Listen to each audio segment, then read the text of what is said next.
حج کے 8 مقامات ہیں۔ حج کے دن کتنے ہیں؟ 5 دن ہیں، مقامات 8 مقامات ہیں۔ حج میں 3 فرض ہیں اور 6 واجبات ہیں۔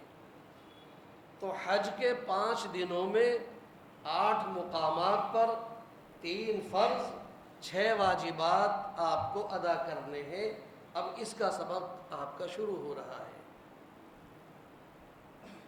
پہلا مقام مکہ مکرمہ ہے، دوسرا مقام منی، تیسرا عرفات، چوتھا مزدلفہ، پانچواں منی، چھٹا مکہ مکرمہ، ساتواں منی، آٹھواں مکہ مکرمہ۔ یہ 8 مقامات ہیں۔ 5 دن جو حج کے ہیں وہ 8، 9، 10، 11، 12 ذی الحجہ۔ 8 ذی الحجہ سے شروع ہے اور 12 ذی الحجہ تک یہ 5 دن ہیں جن دنوں کے اندر حج کے اعمال شروع ہوں گے، اور مقامات 8 ہیں۔ اب آپ سمجھ لیں کہ حج کا عمل کسی ایک دن میں نہیں ہو سکتا ہے، ایک جگہ پر نہیں ہو سکتا ہے، 5 دنوں میں ہوگا، 8 مقامات پر ہوگا۔ نماز کبھی کبھی کوئی پڑھتا ہے تو دیکھا دیکھی صف میں آ کے کھڑے ہو کے امام کے پیچھے ویسے پڑھ لے گا، لیکن حج بغیر سیکھے کوئی کر سکتا ہے؟ 5 دن میں ہے اور 8 مقامات پر ہیں۔ آپ حضرات مرد و خواتین جو آ گئے خوش قسمت ہیں، اور جنہوں نے اس بات کو ویسے ہی ٹال دیا، ارے وہاں سب ہو جائے گا، دیکھا دیکھی کر لیں گے، وہ سمجھ لیجئے کہ انہوں نے اپنے اوپر بہت بڑا ظلم کیا کہ ایسے چلے جائیں گے۔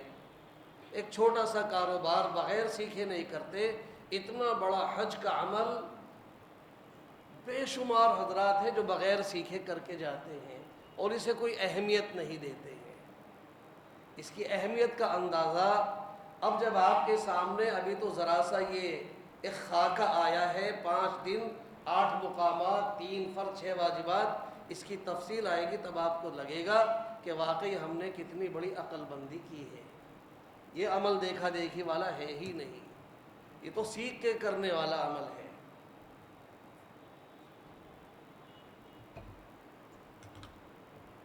آئیے مقام نمبر 1 مکہ مکرمہ ہے۔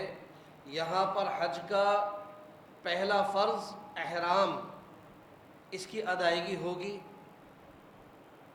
7 ذی الحجہ کی رات سے حاجیوں کو منی لے جانا شروع کر دیتے ہیں۔ رات میں عشاء کے بعد جانے کا سلسلہ شروع ہو جاتا ہے اور پھر 8 تاریخ کو چلتا ہی رہتا ہے۔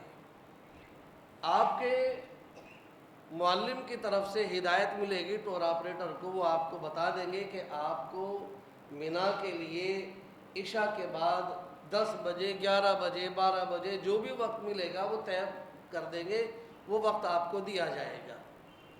اب جو وقت آپ کو آپ کا ٹور آپریٹر دے دے گا اسی وقت پر بس آ جائے، اس کی امید بالکل مت رکھنا، کیونکہ ٹور آپریٹر نے وقت دیا ہے معلم کی اطلاع پر۔ معلم بھی اپنے آفس میں بیٹھا، بسیں بس دوڑ رہی ہیں، جو بس آنی تھی جام میں پھنس گئی، آنی تھی 10 بجے اور رات کو 4 بجے آ رہی ہے، تو نہ معلم کا کوئی قصور ہے نہ ٹور آپریٹر کا کوئی قصور ہے، یہ تو ایک نظام ہے بس جو چل رہا ہے۔ اتنے بڑے نظام کو اللہ ہی چلا رہا ہے، اگر ہم اپنی عقل دوڑا کر کے دیکھیں تو ہمارے بس سے باہر کی بات ہے کہ یہ ہو کیسے رہا ہے۔ وہ 4 بجے بھی آ گئی تو بہت بڑی غنیمت کی بات ہے۔ تو لہذا تیار آپ کو اتنے ہی وقت رہنا ہے، لیکن تاخیر ہونے پر نہ ٹور آپریٹر کو کوسنا ہے، نہ معلم کو کوسنا ہے، نہ حکومت کو کوسنا ہے، بس انشاءاللہ آپ سب کو لے کر کے پہنچیں گے۔ 7 ذی الحجہ کو آپ ایک دن میں ہی اپنا بیگ بنا لیں۔ اس میں بعض حضرات کو میں نے دیکھا، ہر سال میں دیکھتا ہوں، بڑے بڑے اٹیچیاں بیگ لے کر کے جاتے ہیں، بھاری بھاری، مرد کے ساتھ اتنی بڑی اٹیچی، خاتون کے ساتھ بھی اتنی بڑی اٹیچی، کوئی ضرورت نہیں ہے، چھوٹا سا ایک پٹھو بیگ لیجئے، اس میں کیا رکھنا، مرد بھی خواتین بھی، مرد کا الگ خواتین کا الگ، ایک جوڑی کپڑے، اور خواتین والے میں ایک جوڑی کپڑے رکھے، اور اپنے وہ جو قینچی بال کاٹنے کے لیے ایک پلاسٹک کی چٹائی، کچھ کھانے پینے کا بسکٹ نمکین اس طرح کی چیزیں احتیاطاً رکھ لے۔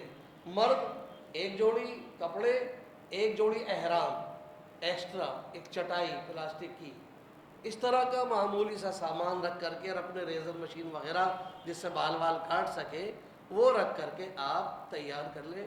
دن میں ہی آپ غسل وغیرہ کر کے، مرد بھی خواتین بھی، اور تمام غیر ضروری بال وغیرہ کی صفائی ستھرائی کر کے آپ تیار ہو جائیں۔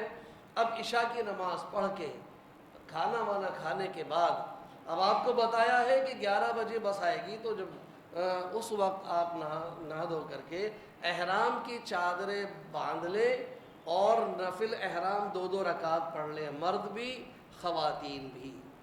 اور جن خواتین نے حج افراد کی نیت کی ہے انہیں کچھ نہیں کرنا، ان کی وہی نیت چل رہی ہے۔ چلیے یہ تو ادھر آ گئی۔ اب کچھ خواتین یہاں پر بھی ایسی ہوں گی جو اب تک تو انہیں ناپاکی کا عذر نہیں تھا، لیکن اب منا جانے سے ایک دن پہلے یا اسی دن انہیں ناپاکی کا عذر شروع ہو گیا ہے۔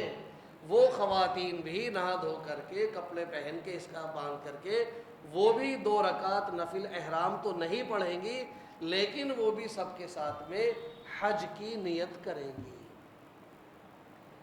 آپ کی بس آپ نے احرام باندھ لیا، 2 رکعت نفل احرام پڑھ لی، مردوں نے بھی خواتین نے بھی، اور بس آنے میں تاخیر ہے، تو اکثر ٹور آپریٹر کو پتہ چل جاتا بھئی ابھی دیر ہوگی، تو کہہ دیتے آپ لوگ اپنے کمرے میں آرام کریے، جب بس آ جائے گی ہم آپ کو اٹھا لیں گے۔ تو اس طرح سے آپ تیار ہو جائیں، نیت کے بغیر بس آپ آرام کریں۔ اسی طرح سے انہیں احرام کی، ابھی آپ سر بھی ڈھکے، منہ بھی ڈھکے، کوئی پابندی ابھی نہیں ہے جب تک نیت نہ کر لیں۔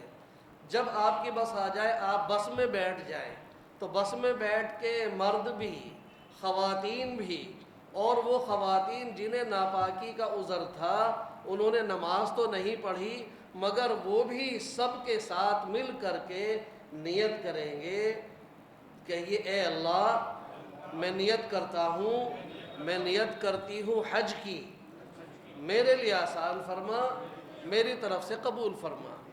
اور جو حج بدل کرنے والے ہیں، مرد ہو یا خواتین، اے اللہ میں نیت کرتا ہوں، میں نیت کرتی ہوں حج کی، میرے لیے آسان فرما، اور میرے فلاں کی طرف سے قبول فرما، جن کی طرف سے حج بدل کر رہے ہیں۔ اس کے بعد لبیک اللہم لبیک 3 مرتبہ پڑھ لیں، آپ کی حج کی نیت ہو گئی، اور آپ کے اوپر، مردوں کے اوپر کتنی پابندی شروع ہو گئی؟ 10 پابندیاں مردوں پہ شروع ہو گئیں، اور 7 پابندیاں خواتین پہ شروع ہو گئیں۔ ان پابندیوں کے ساتھ اب آپ تلبیہ پڑھتے ہوئے مقام نمبر 2 مینا میں پہنچ گئے ہیں۔ مقام نمبر 1 مکہ مکرمہ میں آپ نے کیا عمل کیا؟ حج کا پہلا فرض احرام مکمل کر لیا۔ حج کا پہلا فرض کیا ہے؟ حج کا احرام باندھنا، یہ پہلا فرض حج کا آپ کا مقام نمبر 1 مکہ مکرمہ میں ادا ہو گیا۔ اب آپ پہنچے مقام نمبر 2 مینا میں۔ مینا میں جانے کے بعد آپ کے ذمے، مرد و خواتین کے ذمے بس 2 کام ہیں۔ 8 ذی الحجہ کی ظہر، عصر، مغرب، عشاء، اور 9 ذی الحجہ کی فجر، یہ 5 نمازیں پڑھنا سنت ہے۔ 8 اور 9 کے درمیانی شب جو ہے، رات ہے، یہ رات گزارنا یہ سنت ہے۔ تو 2 سنت عمل ہیں مقام نمبر 2 پر، یعنی 5 نمازیں ادا کرنا۔ ان 5 نمازوں کی گنتی کہاں سے شروع ہے؟ ظہر سے شروع ہے۔ کوئی بس رات میں ہی عشاء کے بعد لے کے چلی گئی، آپ نے مینا میں رات گزاری۔ جو فجر پڑھی وہ روز مرہ کی فجر پڑھ رہے ہیں، حج کے عمل والی فجر نہیں ہے۔ حج کے عمل کی جو نماز شروع ہوگی وہ ظہر سے شروع ہوگی۔ بس آج کے دن کا کام 8 تاریخ کا اتنا ہے، 5 نمازیں اور رات کا قیام۔ بس اب وہاں پر صرف کھانا، آرام کرنا اتنا آپ کا کام ہے۔ البتہ جب آپ کو رات میں کسی